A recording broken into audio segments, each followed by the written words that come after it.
आज जो है सिंक्रोनाइजेशन के ऊपर जो कुछ एल्गोरिदम्स का जिक्र हुआ उसको प्रोग्राम के थ्रू दिखाने की एक कोशिश है। तो सबसे पहले जो ऑब्जेक्ट है वो है डिमॉन्स्ट्रेशन ऑफ रेस कंडीशन। देखिए, रेस कंडीशन किसको कहते हैं? तो रेस कंडीशन बोलने का मतलब होता है कि अगर ऑर्डर ऑफ एग्जीक्यूशन को चेंज कर दिया जाए तो आउटपुट अगर चेंज हो जाता है तो this phenomena is known as race condition. अब देखिए, यहाँ पे एक ग्लोबल वेरिएबल लिया गया है जिसका नाम है टारगेट। टारगेट की इनिशियल वैल्यू है 0। इंट टारगेट, टारगेट को असाइन किया गया है 0 से। उसके बाद हमने यहाँ पे एक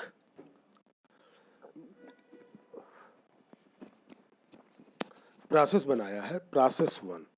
ठीक है, देखिए प्रोसीजर और फंक्शन में क्या अंतर होता है। Process 1 is a procedure. Procedure वो होते हैं जो कोई भी वैल्यू रिटर्न नहीं करते।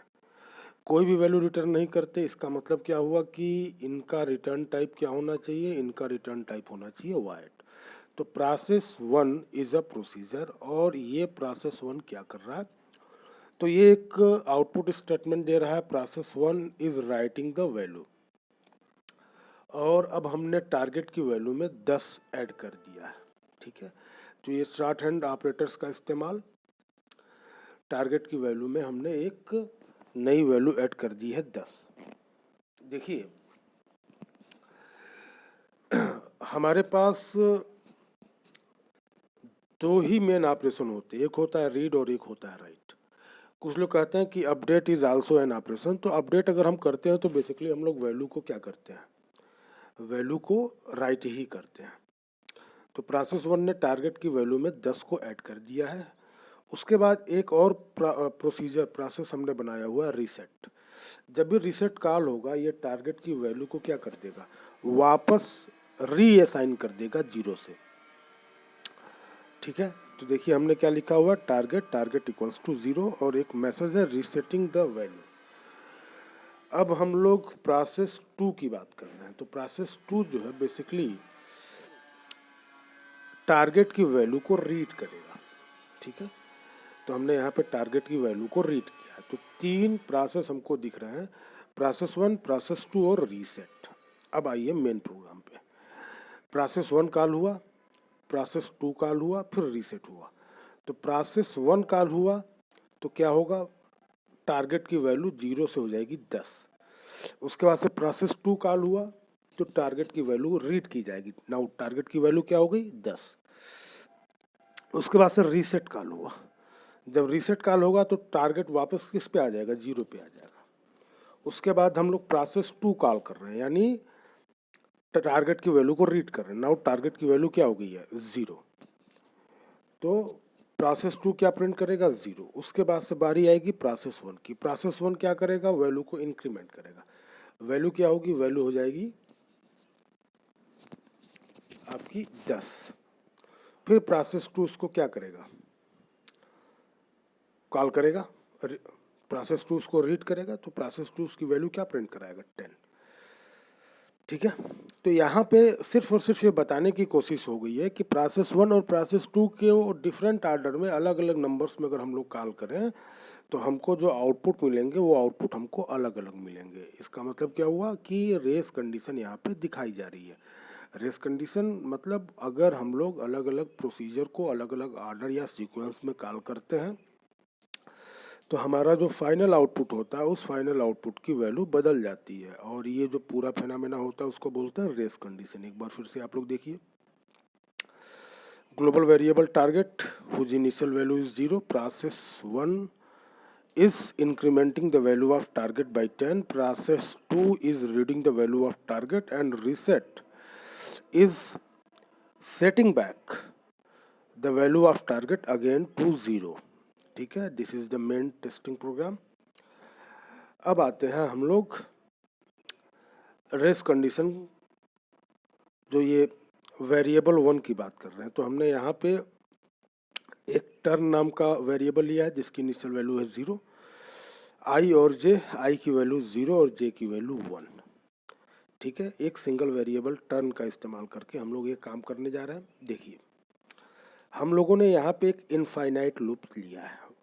देखिए डू वाइल लूप चल रहा है, do clear screen, screen clear होगी। If turn equals to zero, अगर टर्न की वैल्यू जीरो होगी तो हम बताएंगे कि प्रोसेस, अच्छा यहाँ बेसिकली हमारे पास दो ही प्रोसेस हैं, ठीक है।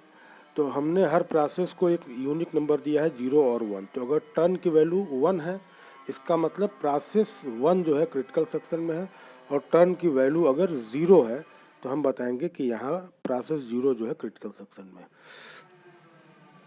अब जरा देखिए हम यहाँ पे क्या लिख रहे हैं, इफ टर्न इक्वल्स टू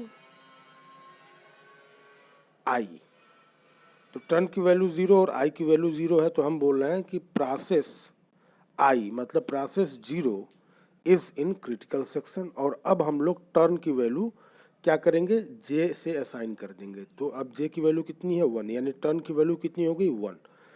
उसके बाद हम लोग आएंगे एल्स में, एल्स पार्ट में आएंगे तो क्या होगा, अब देखिए प्रोसेस 1 जो है वो क्रिटिकल सेक्शन में चला जाएगा और टर्न की वैल्यू वापस हो जाएगी 0। यानी अगर आपके पास दो प्रोसेसेस हैं और उनके बीच में एक सिंक्रोनाइजेशन करना है, आप चाहते हैं कि एक सिस्टमेटिक वे में 1 बाय 1 एक प्रोसेस क्रिटिकल सेक्शन में जाए, तो हम लोगों को एक सिंगल वेरिएबल इस्तेमाल करना होगा। उस सिंगल वेरिएबल की कितनी पॉसिबल वैल्यूज होंगी, 2 होंगी। क्यों, क्योंकि हमारे पास कितने नंबर ऑफ प्रोसेसेस हैं, तो 2 हैं, ठीक है। तो टर्न बता रहा है कि किसकी बारी आएगी, और आई और जे बेसिकली प्रोसेस आइडेंटिफायर है।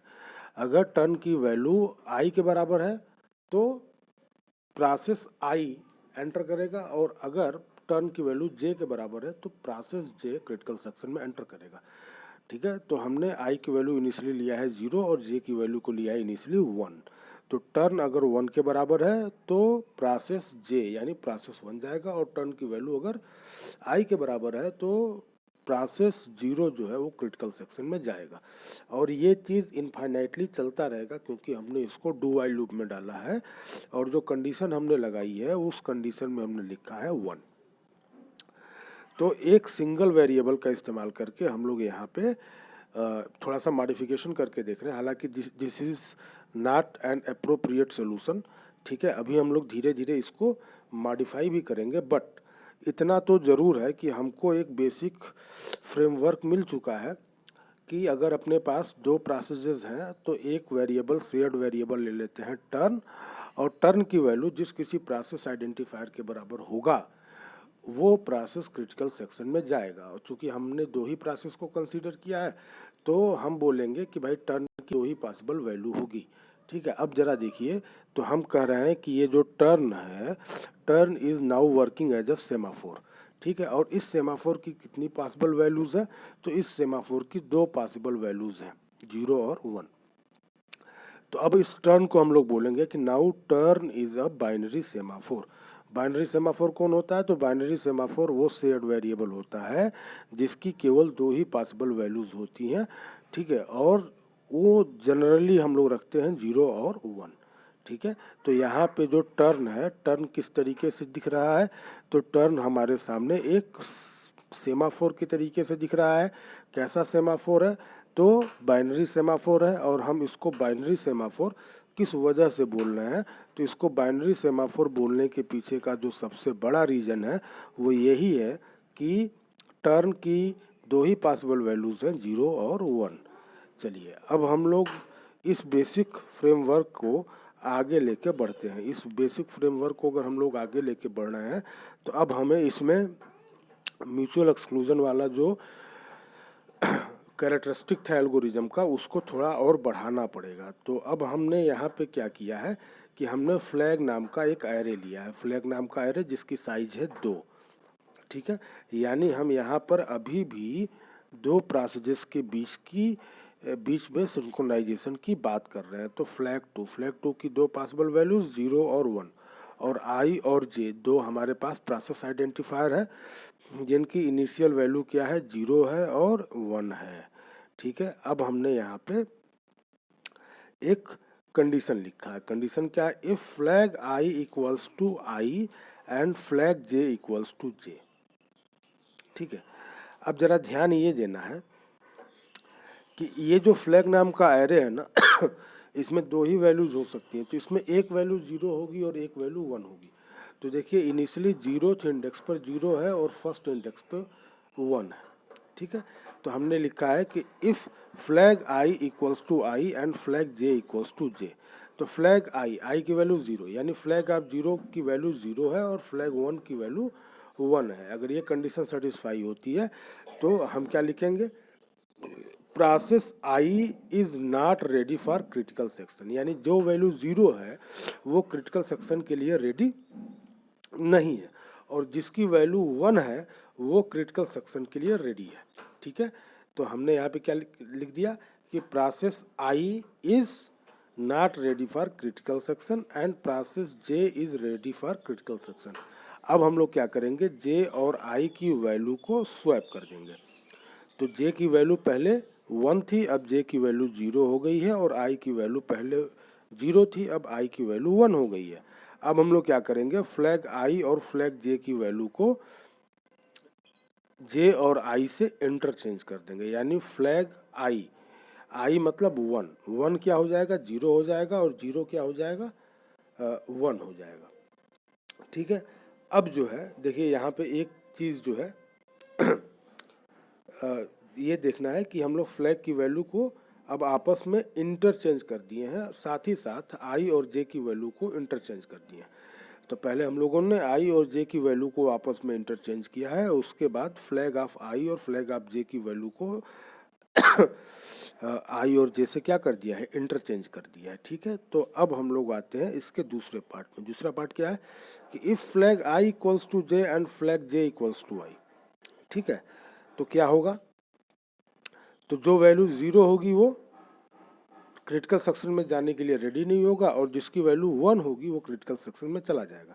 तो देखिए फ्लैग आई मतलब 1, अगर फ्लैग 1 की वैल्यू क्या हो गई है, जे के बराबर, जे की वैल्यू क्या है 0, यानी फ्लैग 1 हो गया है 0 और फ्लैग 0 हो गया है 1, ठीक है। तो अब हम बोलेंगे कि क्रिटिकल सेक्शन में कौन नहीं जाएगा, तो process 1 is not ready for the critical section and process 0 is ready for critical section. उसके बाद हम लोग क्या करेंगे, आई और जे की वैल्यू को वापस चेंज कर देंगे और फ्लैग ऑफ आई को आई से और फ्लैग ऑफ जे को जे से असाइन कर देंगे। ये पूरा प्रक्रिया जो है चलता रहेगा। हमने यहाँ पे एक इनफाइनाइट लूप को इंट्रोड्यूस किया है डू वाइल लूप में। तो अब जरा देखिए कि हमने यहाँ पे एक एरे ले लिया, ठीक है। अब वो एरे में जो स्टोर्ड वैल्यूज हैं, ठीक है, तो चूंकि दो ही प्रोसेस को हम लोग कंसीडर कर रहे हैं, इसलिए हम लोगों ने फ्लैग की वैल्यू, फ्लैग नाम का जो एरे है उसकी साइज को 2 ही रखा है, ठीक है। और 2 ही इंडेक्स होंगे 0 और 1, तो 0 और 1 पे अब एक इंडेक्स पे एक ही वैल्यू हो सकती है, या तो 0 या तो 1। तो देखिए कभी 0 पे 0 होगा, कभी 0 पे 1 होगा, ठीक है। तो इन्हीं को हमें क्या करना है, बार बार चेंज करना है, और आई और जे को करस्पॉन्डिंग वे में हमें आई और जे की वैल्यू को भी चेंज करना है, और कंडीशन को हमें लगा देना है कि अगर आई, फ्लैग ऑफ आई के बराबर और फ्लैग ऑफ जे के बराबर है, तो जो 1 होगा वो रेडी में होगा, क्रिटिकल सेक्शन में जाने के लिए तैयार होगा, और जो वैल्यू 0 होगी, ठीक है, वो क्रिटिकल सेक्शन में जाने के लिए तैयार नहीं है। तो अब होगा क्या कि जो प्रोसेस एक बार क्रिटिकल सेक्शन में चला गया है, उसके बाद किसकी बारी आएगी, दूसरे वाले प्रोसेस की आएगी। तो दूसरे वाले प्रोसेस की बारी तब आएगी जब हम लोग फ्लैग में 0 और 1 के पोजीशन को हम लोग क्या करेंगे, चेंज करेंगे, ठीक है। और उसी के साथ साथ हमें आई और जे की वैल्यू को भी क्या करना होगा, चेंज करना होगा, ठीक है। चलिए अब हम लोगों ने फ्लैग का इस्तेमाल करके ये काम किया, ठीक है। तो ये जो तरीका है ये थोड़ा सा सही है। अब ज़रा देखिए, अब अगर हम लोग पीछे के अप्रोच से इसको कंपेयर करें, तो पीछे हमारे पास टर्न नाम का एक सेमाफोर था, और यहाँ पे हमने कहा कि भाई फ्लैग है, ठीक है। अब पीटरसन एल्गोरिदम की बात हम लोग करेंगे। तो ये जो पीटरसन एल्गोरिदम है ना, ये बेसिकली क्या करेगा, अब यहाँ पे हम लोग फ्लैग को भी कंसिडर करेंगे और टर्न को भी कंसीडर करेंगे, ठीक है। तो फ्लैग और टर्न दोनों को हम लोगों ने कंसीडर किया है। 2 प्रोसेस आइडेंटिफायर हमने लिए हुए हैं। कौन से हैं प्रोसेस आइडेंटिफायर, तो आई और जे हैं।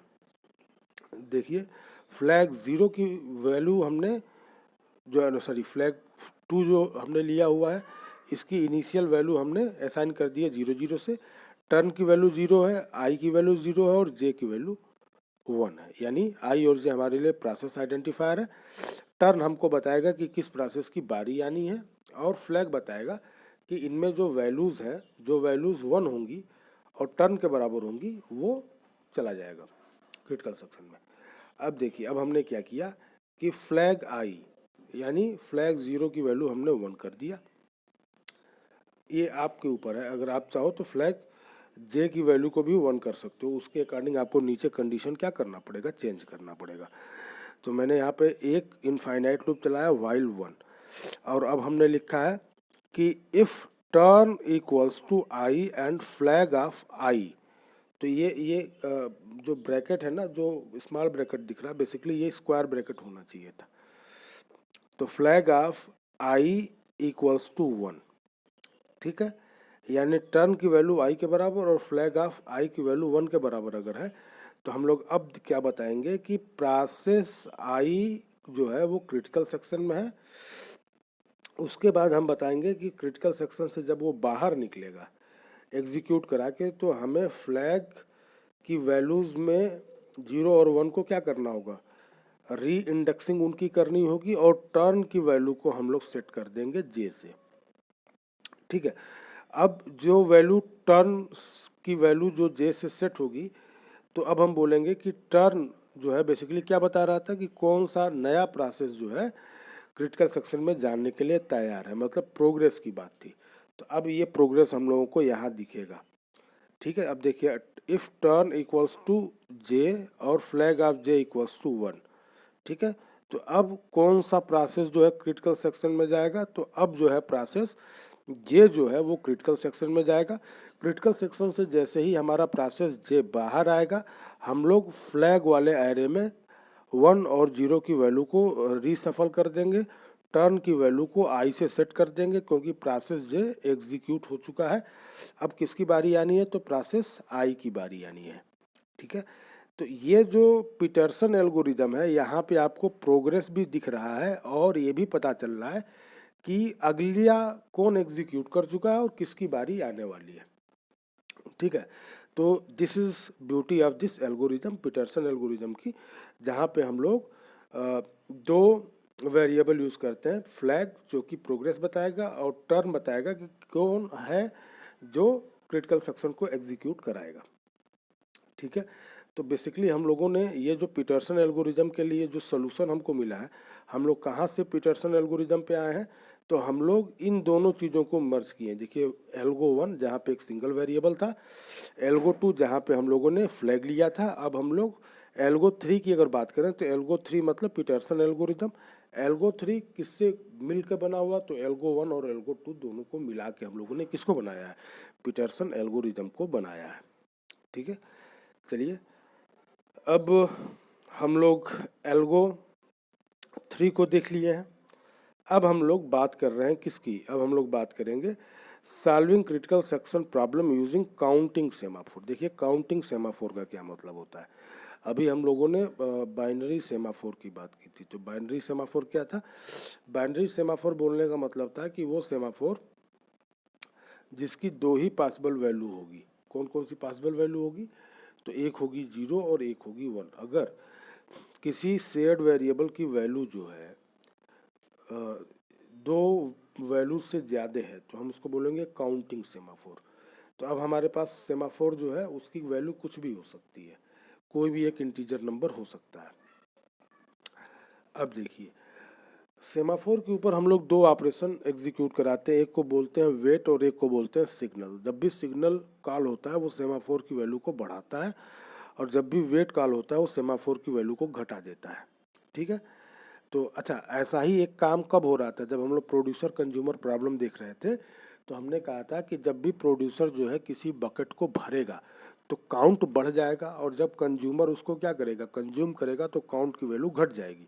तो काउंट नाम का जो वेरिएबल था वो दोनों प्रोसेसेस में शेयर्ड था, प्रोड्यूसर भी उसको शेयर कर रहा था और कंज्यूमर भी उसको शेयर कर रहा था। प्रोड्यूसर जब भी वैल्यू बकेट में रखता था तो क्या होता था, तो उस समय जो है हम लोग वैल्यूज काउंट की बढ़ा देते थे और कंज्यूमर जब भी उसको कंज्यूम करता था तो काउंट की वैल्यू को हम लोग घटा देते थे। यानी हम लोग अगर किसी मोमेंट ऑफ टाइम पे केवल काउंट की वैल्यू को देख लें तो हम लोग बता सकते थे या बता सकते हैं कि हमारे पास कितने बकेट जो है भरे हुए हैं। ठीक है, तो चलिए अब सेमाफोर के ऊपर दो ऑपरेशन डिफाइन किए गए हैं, वेट और सिग्नल। ठीक है, तो वेट ये स्टैंडर्ड ऑपरेशन है, कई जगहों पे आपको ये पी और वी मिलेगा। ठीक है, तो जो वेट होता है वो सेमाफोर की वैल्यू को घटाता है और सिग्नल जो होता है वो सेमाफोर की वैल्यू को बढ़ाता है। ठीक है, अब जरा देखिए, अब हमने यहाँ पे क्या किया, while one if semaphore equals to zero, तो सेमाफोर अगर जीरो है तो क्या होगा, ये कंडीशन अगर ट्रू होती है तो process zero is in critical section, यानी सेमाफोर जो है वो आपको ये बता रहा है कि जो वैल्यू सेमाफोर की होगी वही प्रोसेस कहाँ होगा, क्रिटिकल सेक्शन में। तो अब क्या करेंगे, हम सिग्नल करेंगे, सिग्नल करेंगे तो क्या होगा, सेमाफोर की वैल्यू बढ़ेगी। अब सेमाफोर की वैल्यू बढ़ के क्या हो जाएगी, 0 से 1। और अब देखेंगे अगर सेमाफोर की वैल्यू किसके बराबर है, 1 के बराबर है, तो प्रोसेस 1 हमारा किस में जाएगा, तो प्रोसेस 1 हमारा जाएगा क्रिटिकल सेक्शन में। उसके बाद से वापस हम लोग क्या कर देंगे, वेट कर देंगे। ठीक है, तो ये चीज़ें जो हैं, अब इसमें एक एल्गोरिदम और आता है जिसको हम लोग बोलते हैं बेकरी एल्गोरिदम। तो उस बेकरी एल्गोरिदम को हम लोग अलग से देखेंगे। फिलहाल जो है ये जो एल्गोरिदम की बात हो रही थी उसको एक बार आप लोग सरसरी निगाह से देख लीजिए। सिंक्रोनाइजेशन इश्यूज हैं, ठीक है, कैसे ये तीनों एल्गोरिदम्स आ रहे हैं। बाइनरी सेमाफोर बोलने का मतलब बाइनरी सेमाफोर जिसकी दो पॉसिबल वैल्यूज होंगी, और काउंटिंग सेमाफोर जिसकी वैल्यूज जो है हमारे पास दो से ज़्यादा होंगी। ठीक है, और देखिए कंसेप्ट आता है जिसको बोलते हैं म्यूटेक्स। देखिए हमने कहा था ना सेमाफोर के ऊपर दो ऑपरेशन परफॉर्म होते हैं। The solution to the critical section problem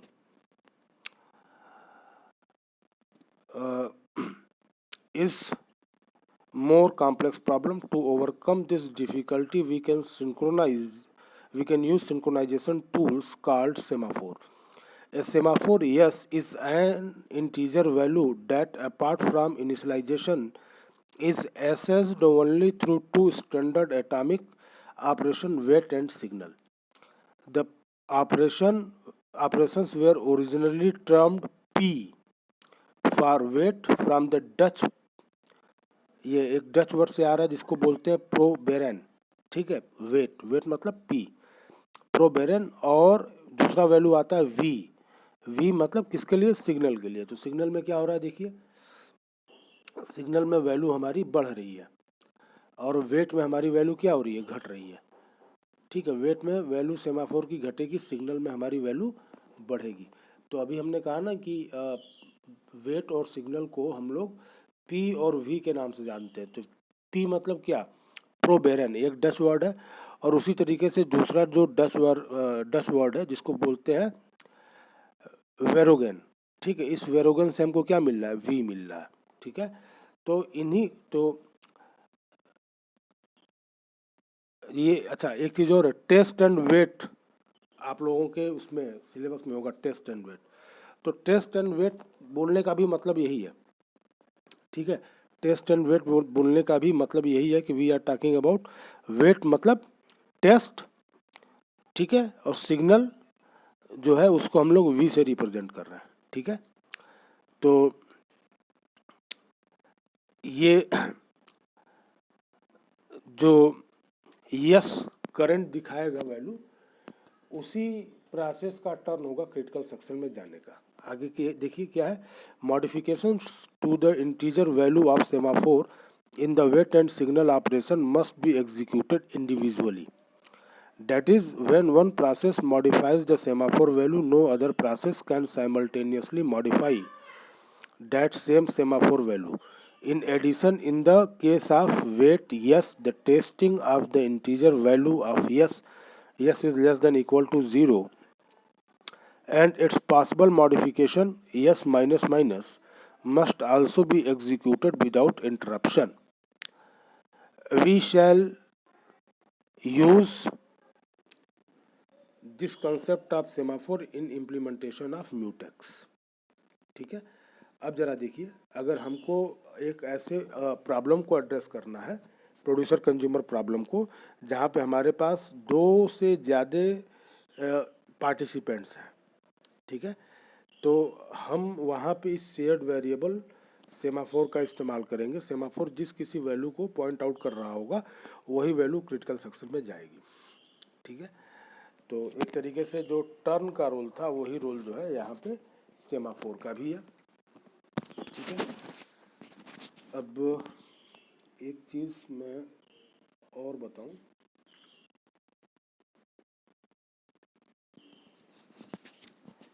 इसका एक जो जनरल सोल्यूशन होगा वो होगा कि वेट में हम पास करेंगे म्यूटेक्स को, फिर क्रिटिकल सेक्शन आएगा, फिर सिग्नल आएगा, सिग्नल में पास करेंगे म्यूटेक्स को। तो वेट क्या करेगा, म्यूटेक्स की वैल्यू को घटाएगा, उसके बाद से बारी आएगी किसकी, क्रिटिकल सेक्शन की, फिर सिग्नल। तो ये काम ऐसे चलता रहेगा, ठीक है। अब इसका इम्प्लीमेंटेशन देखते हैं। The main disadvantage of mutual exclusion solution using semaphore definition given here is that all they require busy waiting. While a process is in its critical section, any other process that tries to enter its critical section must loop continuously in entry code, ठीक है। तो अगर एक process जो है वो critical section को execute करा रहा है और दूसरा जो है क्या कर रहा है, जाना चाहता है, तो बाय डिफिनीशन क्रिटिकल सेक्शन में एक ही प्रोसेस एंटर कर सकता है। तो जो दूसरा प्रोसेस विलिंग है, जिसको जाना है, उसको कंटिन्यूसली इस बात को मॉनिटर करना है कि वो प्रोसेस क्रिटिकल सेक्शन को निकाल के जब बाहर एग्जीक्यूट करा के बाहर आएगा तब हम क्या करेंगे, अंदर जाएंगे। तो उसको कंटिन्यूसली क्या करना होगा, वेट करना होगा। This phenomena is called busy waiting. While a process in its critical section, any other process that tries to enter its critical section must loop continuously in the entry code. The continual looping is clearly a problem in real multi-programming system where a single CPU is shared among many processes. तो भैया अगर wait करना है तो infinitely उस process को हमें क्या करना होगा, सीपीयू को असाइन करके रखना होगा। क्योंकि हमारे पास एक ही सीपीयू है और अलग अलग प्रोसेसेस क्या कर रहे हैं, उनको शेयर कर रहे हैं, तो किसी प्रोसेस के साथ किसी सीपीयू को परमानेंटली तो बाउंड नहीं किया जा सकता। और जब तक आप परमानेंटली बाउंड नहीं करोगे तब तक तो ये बिजी वेटिंग जो है पॉसिबल है नहीं, ठीक है। तो देखिए, busy waiting wastes CPU cycle that some other process might be able to use productively. This type of semaphore is also called spin lock because the process spins while waiting for a lock. Spin locks are useful in multi-processor system. The advantage of spin lock is that no context switch is required when a process must wait on a lock, and a context switch may take considerable time. Thus, when locks are expected to be held for short times, spin locks are useful. To overcome the need of busy waiting, we can modify the definition of wait and signal semaphores. When a process executes wait operation and finds that the semaphore value is not positive, it must wait. However, rather than busy waiting, the process can block itself. The block operation places a process into waiting queue associated with the semaphore, and the state of process is switched to waiting state. Then control is transferred to the CPU scheduler, which selects another process to execute. A process that is blocked waiting on the semaphore yes should be restarted when some other process executes a signal operation. The process is restarted by wake up operation, which changes the process from waiting state to be ready state. The process is then placed in ready queue. The CPU may or may not be switched from the running process to newly ready process depending on the CPU scheduling algorithm. ठीक है, तो continuously wait हम लोग नहीं करा सकते, इसी चीज़ को बोलते हैं क्या, इसी को बोलते हैं हम लोग बिजी वेटिंग। ठीक है, तो ये कुछ चीज़ें हैं। अब इसमें एक कंसेप्ट आता है बेकरी एल्गोरिज्म का, जिसको हम लोग डिस्कस जो है करेंगे। ठीक है, तो आज का लेक्चर यहीं तक।